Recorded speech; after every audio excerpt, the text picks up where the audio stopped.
Buenos días a todos. En este viernes vamos a ver la última revisión bibliográfica de cardiología. Me presento, yo soy María Gabriela Flores Armenta, soy R1 de Medicina Interna y pues antes de comenzar quiero agradecer al doctor Andrés de la Torre por asesorarme en esta presentación y pues al doctor Humberto de León R3 de MI también por ayudarme en la preparación. ¿Sale? Entonces, bueno, vamos a comenzar y, ok. El título de este artículo es Interrupción o continuación de los betabloqueadores después de un infarto agudo al miocardio. ¿Ok? Este artículo, de hecho, pues sirvió como parte de la bibliografía de las nuevas guías de la AJA para infarto. Entonces, sobre la publicación. Bueno, este es el nombre oficial, Beta Blocker Interruption or Continuation After Myocardial Infarction. Es del New England Journal of Medicine, la cual esta revista tiene un factor de impacto del 96.2 y la fecha de publicación de este artículo es del 30 de agosto del 2024. Ahora, brevemente sobre el autor. Bueno, pues él es el doctor Johan Sylvain, es un cardiólogo intervencionista académico del Instituto de Cardiología del Hospital Universitario en París, Francia. Y bueno, en este centro se realizan cerca de 8,000 intervenciones al año y las líneas de investigación pues son mecanismos de trombosis, terapia antitrombótica, infarto agudo al miocardio, obviamente, entre otras. Y pues él es miembro fundador del grupo Action, que es una organización que se encarga de hacer ensayos clínicos. Ahora, antes de empezar, pues recordemos que la enfermedad cardiovascular es la principal causa de muerte en el mundo desde hace más de 2 décadas y aproximadamente 9 millones de muertes, causa aproximadamente 9 millones de muertes al año. ¿Sí? También recordemos que la cardiopatía isquémica es la segunda causa de muerte y pues vamos a comenzar. La terapia con betabloqueadores ha sido fundamental en la prevención secundaria del infarto al miocardio desde la década de 1980. Entonces, como un dato histórico / curioso, pues él es James Black, quien en 1958 tuvo la brillante idea de pensar, ¿y si mejor buscamos reducir la demanda de oxígeno del miocardio en lugar de aumentar su disponibilidad al vasodilatar? Y pues esta idea sucedió al mismo tiempo en que laboratorios Lilly lanzaban una molécula llamada dicloroisoprotenerol, la cual había sido pensada como un broncodilatador y pues dentro de sus efectos secundarios había demostrado justamente ciertos efectos antagónicos en el corazón. Entonces ahí es cuando se decide empezar a sintetizar una molécula pues análoga que fuera más sensible a estos sí, al beta bloqueo y así es como se crea el propranolol como el abetalol, perdón, como el primer beta bloqueador. Ahora, pues el beneficio clínico de los betabloqueadores en pacientes por síndrome coronario agudo con FEBI reducida está muy bien respaldado por la evidencia. Sin embargo, no existen como tal ensayos clínicos aleatorizados a gran escala que respalden pues la prescripción de los betabloqueadores tras un síndrome coronario agudo. ¿Sí? Esto en pacientes sin complicaciones con una FEBI mayor al 40%. Entonces, si bien tenemos su indicación en las guías actuales de la AJA y en las más recientes de la ESC, pues hay algunos, o sea, las guías indican que los betabloqueadores no tienen beneficio después de un año en ciertos grupos de pacientes, ¿sí? Entonces, así es como nace el ABIS Trial, que viene de Assessment on Beta Blocker Interruption 1 year after an uncomplicated myocardial infarction, que es prácticamente evaluación de la suspensión de beta bloqueadores un año después de un infarto de miocardio no complicado sobre la seguridad y los eventos cardíacos sintomáticos que requieren hospitalización. Bueno, a final de cuentas, se busca ver ¿qué pasa si se interrumpe esta administración de betabloqueador a largo plazo? Pues en los pacientes. Entonces, el planteamiento del problema en este estudio nace de que se estima que cada año al menos 2 millones de personas en Estados Unidos y Europa presentan un infarto agudo al miocardio. Dentro de la justificación, Pues es que en los registros contemporáneos de gran escala, pues hay una ausencia como tal, un registro, o sea, se ha sugerido con frecuencia la ausencia de un beneficio a largo plazo del tratamiento con beta bloqueadores en estos pacientes, ¿sí? Entonces, han faltado como tal resultados de ensayos clínicos para evaluar la suspensión tardía de beta bloqueadores en ausencia de insuficiencia cardíaca crónica o disfunción ventricular izquierda. Lo que va a suceder aquí es que se busca evaluar la continuación o suspensión de los betabloqueadores en pacientes con antecedentes de infarto al miocardio que tenían una fracción de eyección del ventrículo izquierdo de al menos 40%. Ahora, ¿cuál es nuestro objetivo primario? Pues fue un criterio compuesto entre muerte, infarto al miocardio no fatal, evento cerebrovascular no fatal u hospitalización por cualquier otra causa cardiovascular, mientras que el objetivo secundario es evaluar la calidad de vida de estos pacientes a los 6 y 12 meses. Otros de los objetivos es igual un criterio compuesto en el que se evalúa ya únicamente muerte, infarto al miocardio no fatal y evento cerebrovascular no fatal sin contar el número de hospitalizaciones. Y el otro criterio es ya contando hospitalizaciones, pero por insuficiencia cardíaca. ¿Cuál fue la hipótesis de este artículo, de este ensayo? Bueno, que esta estrategia de interrupción de los betabloqueadores no iba a ser inferior a la continuación en pacientes con infarto agudo al miocardio en seguridad y efectividad. Y también que la interrupción del tratamiento con beta bloqueadores iba a ser clínicamente segura y que la calidad de vida de los pacientes mejoraría. Ok, en cuanto al diseño del estudio, es un estudio prospectivo, open label, randomizado, de no inferioridad, eso es súper importante, y es multicéntrico. ¿Qué población se eligió? Bueno, tenemos una población de 3.698 adultos con una edad media de 64 años, 83% fueron hombres y 17% fueron mujeres. Los pacientes eran elegibles para la inclusión si tenían antecedentes de infarto al miocardio al menos 6 meses antes de la inclusión y si estaban en un tratamiento con un betabloqueador, independientemente de cuál fuera el fármaco o la dosis. Y los criterios de exclusión fueron todos aquellos que tuvieran insuficiencia cardíaca crónica o fracción de eyección del ventrículo izquierdo reducida a menos del 40%, cualquier evento cardíaco durante los 6 meses previos a la inclusión y cualquier otra indicación principal, pues para que sí tuvieran que tener el beta bloqueador. Llámese arritmia, migraña, hipertensión no controlada. Ahora, los pacientes fueron asignados aleatoriamente, uno a uno, a una estrategia de interrupción o de continuación del tratamiento con beta bloqueador, ya sea con el mismo agente y la misma dosis. Ahora, la interrupción del beta bloqueador podría reducirse gradualmente si el paciente recibía una dosis muy alta del fármaco. Entonces, esto dependía del médico. Luego, todos los pacientes fueron evaluados a los 6 y 12 meses y posteriormente anualmente tras la aleatorización hasta que el último participante del ensayo completara el seguimiento mínimo de un año. Ahora, en cuanto al análisis estadístico, para calcular el número de pacientes, se necesitaron 3.700 pacientes para tener un 80% de poder estadístico, es decir, que hubiera una buena probabilidad para detectar si interrumpir no es inferior. Ahora, en cuanto a la no inferioridad, se definió que se definió como que la diferencia entre ambos grupos, tanto de interrupción como de continuación, no superara los 3 puntos porcentuales en el límite superior del intervalo de confianza. Entonces, ustedes tal vez pregunten, ¿y por qué el 3%? Bueno, es un límite de tolerancia clínica, ¿sí? Los investigadores como tal lo deciden antes de empezar el estudio.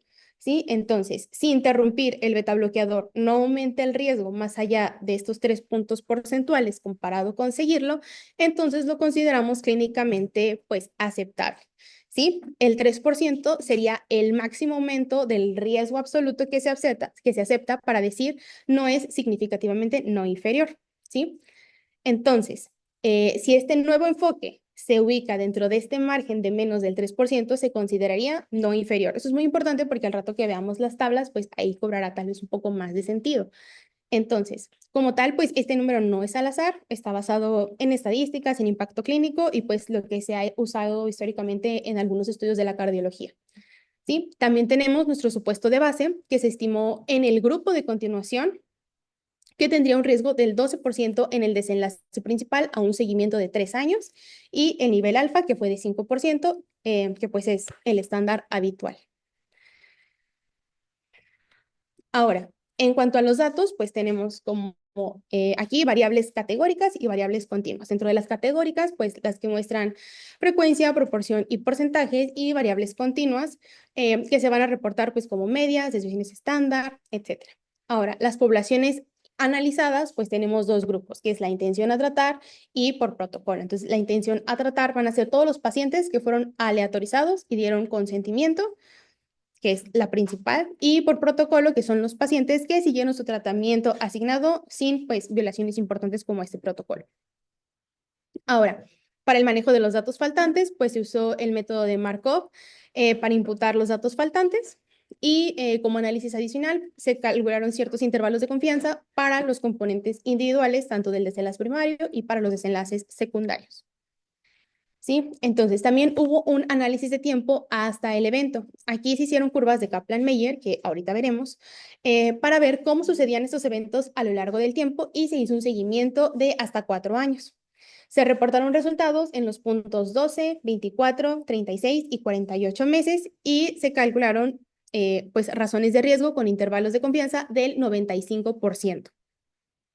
Ahora, hablando de los resultados, nuestra población de estudio, como ya lo habíamos hablado, este periodo de inclusión fue entre el 28 de agosto del 2018 y el 12 de septiembre del 2012. Esta inclusión continuó a pesar del COVID. Un total de pacientes incluidos fue de 3,698, y estos fueron aleatorizados, quedando 1,846 en el grupo donde se interrumpía el beta bloqueador y 1,852 en el grupo que continuaba con el beta bloqueador.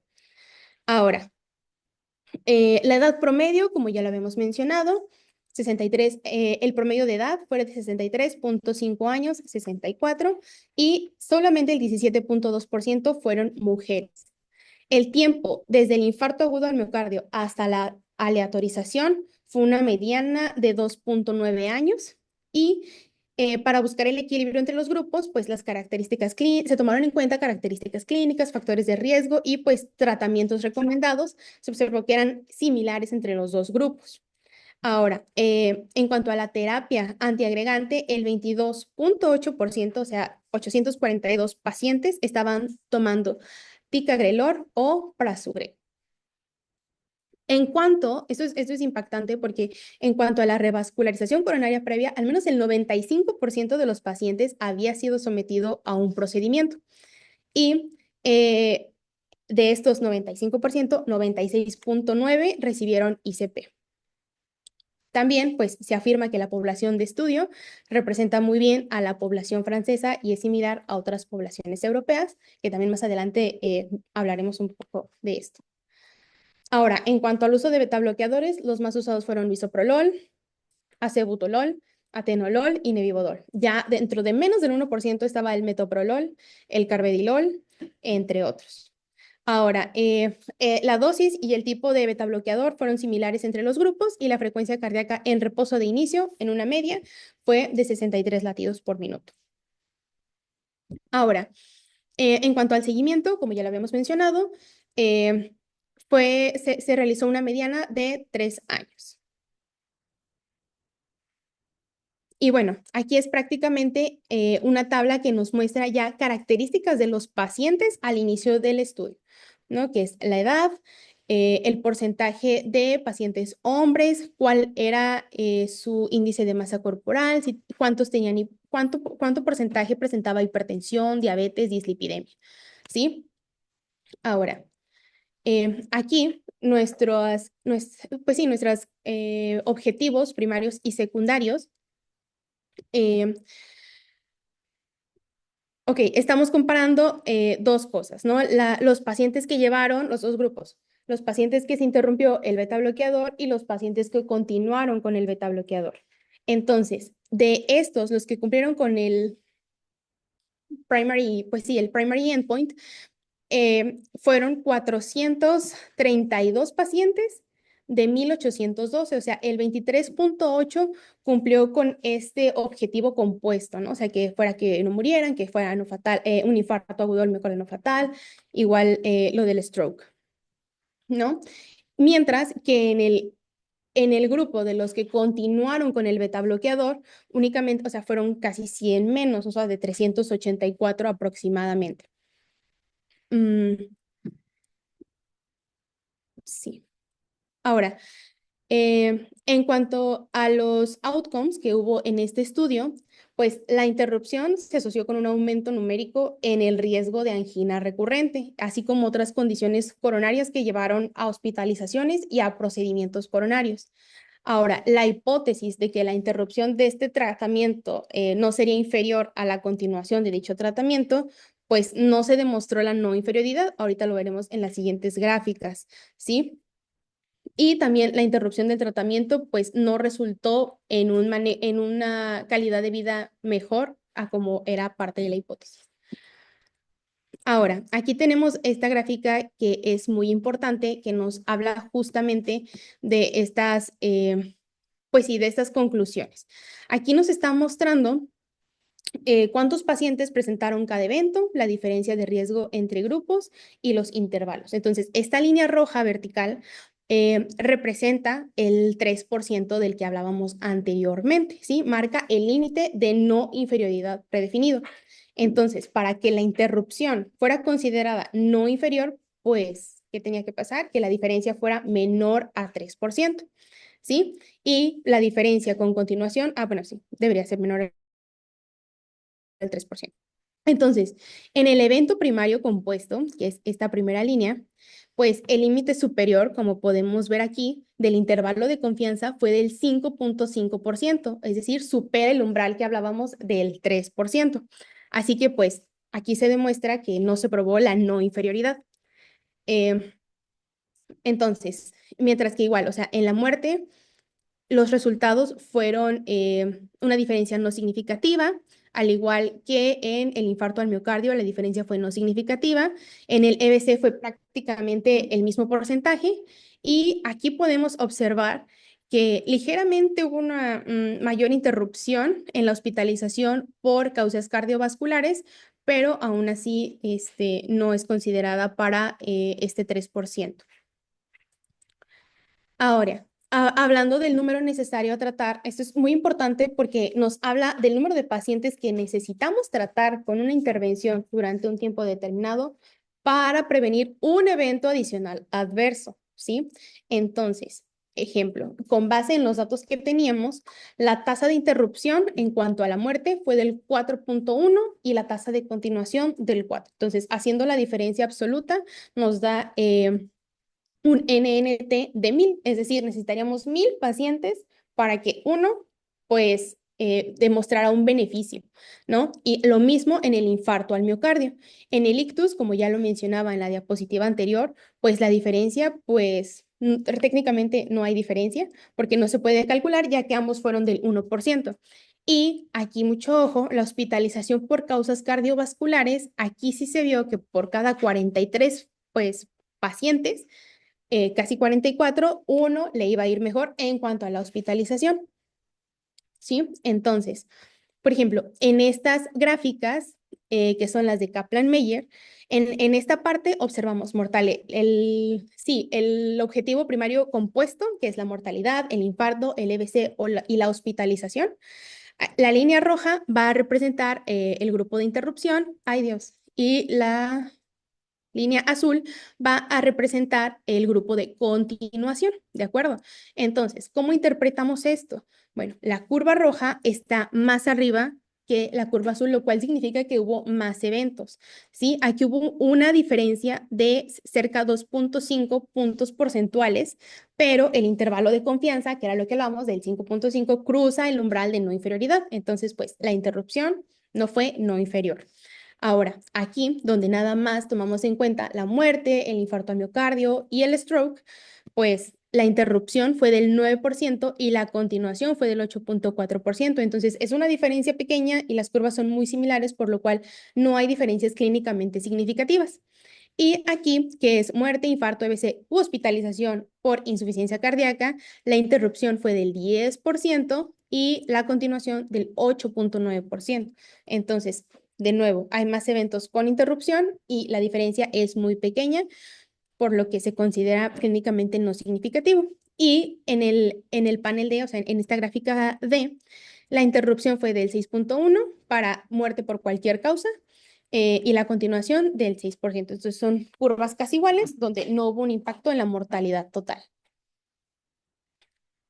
Ahora, este fue el estudio de la calidad de vida el cuestionario de la calidad de vida europea y igual, el 98% de los pacientes lograron contestar esta encuesta y como pueden ver, hay una diferencia mínima de 0.05% entre el grupo de interrupción y el grupo de continuación, por lo cual pues no se demuestra que el quitar los betabloqueadores mejore la calidad de vida. Ahora, hablando de las limitaciones del estudio, pues este no fue un estudio ciego, ¿sí? Lo que puede haber influido pues en varios resultados, incluida la evaluación de la calidad de vida. Ahora, segundo es la frecuencia cardíaca basal de los pacientes, pues sugiere un uso adecuado de los betabloqueadores porque al inicio del estudio se pensaba que los pacientes con antecedente de infarto agudo al miocardio serían tratados con dosis de betabloqueadores menores a las efectivas, como habían leído en reportes previos. Sin embargo, pues esta frecuencia cardíaca basal en los pacientes sí sugirió un uso adecuado de betabloqueadores. Y el tercero es que pues el ensayo se realizó solo en un solo país. Sí fueron 49 clínicas, pero solamente fueron en Francia. Entonces los resultados pueden no ser generalizables a otros sistemas de salud. Y pues bueno, finalmente el estudio evaluó desenlaces clínicos, pero también la hospitalización por eventos cardiovasculares, lo cual realmente pues está sujeto a un sesgo, ¿no? Potencial por el diseño. Entonces, pues bueno. Ahora, el artículo nos habla que estos resultados deben de considerarse dentro del contexto de resultados de otros ensayos que están sucediendo en este momento. Uno de ellos es el REDUCE-AMI, que es un estudio igual abierto y basado en registros, que este sugirió que los betabloqueadores orales iniciados durante la fase aguda del infarto no redujeron el riesgo de muerte ni de un nuevo infarto, ¿sí? Lo cual pues es un hallazgo que coincide con el de este artículo. Sin embargo, pues la principal diferencia con los resultados de este artículo es que estos sí encontraron un aumento en las hospitalizaciones por causas cardiovasculares tras interrumpir los betabloqueadores, ¿sí? Entonces, pues, este desenlace como tal no fue valorado en el REDUCE-AMI. Y bueno, actualmente también hay otros ensayos que están evaluando como tal la superioridad de los betabloqueadores después de un infarto no complicado, ¿sí? Estos que tengan una fracción de eyección del ventrículo izquierdo preservada. Aquí es donde se encuentra el estudio Smart Decision, en el cual pues los investigadores están evaluando como tal la interrupción de los betabloqueadores en pacientes con enfermedad coronaria crónica estable que sean considerados pues de bajo riesgo después del evento inicial, ¿sí? Entonces, como conclusión, la interrupción del tratamiento a largo plazo con betabloqueadores en pacientes con infarto previo no demostró ser no inferior a la estrategia pues, de continuar con el tratamiento. Entonces, en cuanto al desenlace compuesto de muerte, infarto no fatal, EBC no fatal u hospitalización por causas cardiovasculares, pues como tal no pareció mejorar la calidad de vida de los pacientes. Entonces, esa es la conclusión. Y eso es todo.